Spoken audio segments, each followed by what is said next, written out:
जय माता रानी की, जय हिंद, जय भारत माता की, जय मेरे वीर जवानों की। सैल्यूट मेरी वायुसेना को, जल रण थाना सब सेना को सलाम मेरा। भाई बहुत जोर का ज़बरदस्त हमला किया है साले हरामखोर कुत्तों ने। हम पर 300 किलो बम से किया था, हमने 1000 किलो बम गिराए। और कम से कम 150 से लेकर 350 आतंकवादी के आसपास मरे होंगे इसमें कम से कम। क्योंकि जो एयर टू अर्थ जो बम्बार्डमेंट होता है उसमें क्या आपको मालूम है, उसमें मीलों के एरिया साफ हो जाते हैं और जहाँ बम गिरता है वहाँ कुछ भी नामो निशान नहीं बचता। इतने खतरनाक बम होते हैं ऊपर से गिराए जाने वाले। और हमारी वायुसेना ने 50 से 55 किलोमीटर अंदर जा कर के मारा है इनको ऊपर से। समझ लीजिए इसमें बचने के चांस ही नहीं है। हमारी सेना बहुत तगड़ है। और इसमें आपको मालूम है कौन से बमों का इस्तेमाल किया गया है? वायुसेना वाला लेज़र गाइडेड बम, मतलब जो बिल्कुल लक्ष्य पर सटीक जा करके गिरते हैं, उस लेज़र के हिसाब से चलते हैं। जहाँ बीम जाएगी वहीं पर जाके बम गिरेगा फटाक। मैं भी बहुत जानता हूँ हथियारों के बारे में मित्रों। मैंने भी भगवान की दया से बहुत जानकारियाँ ली हैं इसमें। बचपन से युद्ध रुचि रही है मुझे युद्धों में, और मैं रणनीतियाँ भी जानता हूँ युद्धों की कैसी होती हैं। तो मेरे दिमाग में भी ये बात थी, आपको बता दूं कैसे कि भारत हवाई हमला करेगा। क्योंकि इसमें एक चीज़ होती है, वो नीचे से सतर्क हैं और वो लगातार सामने से फायर कर रहे हैं, तो वो हमारे फायर का काउंटर फायर तुरंत कर देंगे, तैयार बैठी हुई है चीना।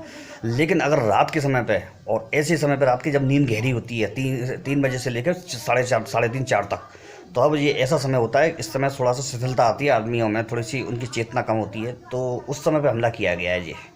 तो इससे क्या होता है, उनको सतर्क होने का मौका ही नहीं मिलेगा जब तक उनके विमान हमारे विमानों को रोकने के लिए, काउंटर अटैक के लिए ऊपर उड़ेंगे हवा में, जब तक हम वापस आ जाते हैं। तो ये सबसे बढ़िया हमला था और ये अंदाज़ा था मुझे। और चिंता ना करिए मित्रों, ये दगाबाज मुल्क है, ये वापस हम पर बैक फायर करेगा इन चीज़ों का।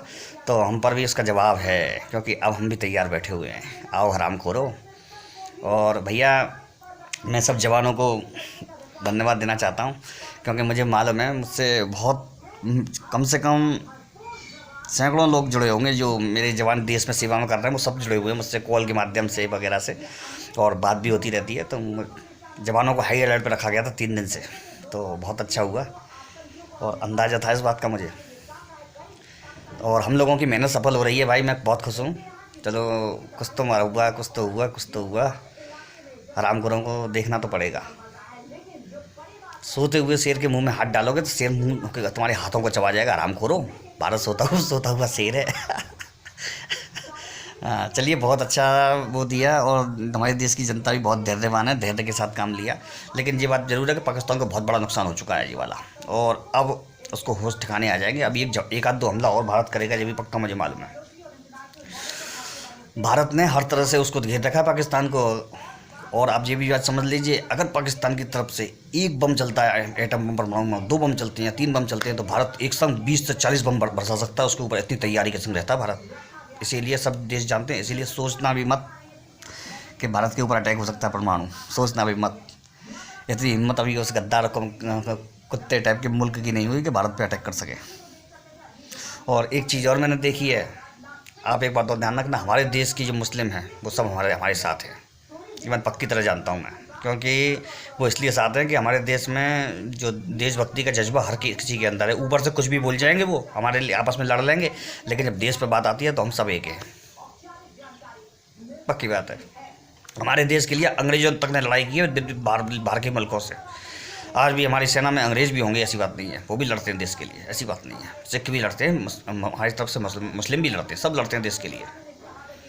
इसीलिए सबके साथ जय हिंद। और उन सब जवानों को जय हिंद जो अपने देश की सीमा में सुरक्षा में लगे हुए हैं। बहुत आनंद आता है ऐसी खबर सुन करके, मज़ा आता है। और आज ऐसा झटका दिया है, याद रखेगा पाकिस्तान, क्योंकि इसमें आप बोल भी नहीं सकती हो। आप इसलिए नहीं बोल सकते हो कि आपने ठिकाने बना रखे हैं आतंकी अपने देश में।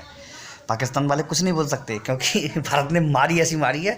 देखिए अब बोल ही नहीं सकते, कोई भी देश कबूल नहीं करेगा कि उसकी धरती पर आतंकी कैंप बने हुए हैं या कुछ ट्रेनिंग देता है आतंक को। तो बेटा जितने मर गए वो अब चुपचाप बैठ जाओ। खाली इतना कहना पड़ेगा उनको कि भाई भारत के वायुसेना के विमान आए थे और हमारे यहाँ चक्कर मार के चले गए, और वही कहेंगे, वही कह रहे हैं। नुकसान हो चुका है। चलिए भैया, आज तो मैं बहुत जोरदारी का आह्वान करूँगा। देश के लिए जय माता रानी की। मज़ा आया। अरे मुझको गुस्सा आया, मैंने पाकिस्तान काट के खाया। जय माता रानी की।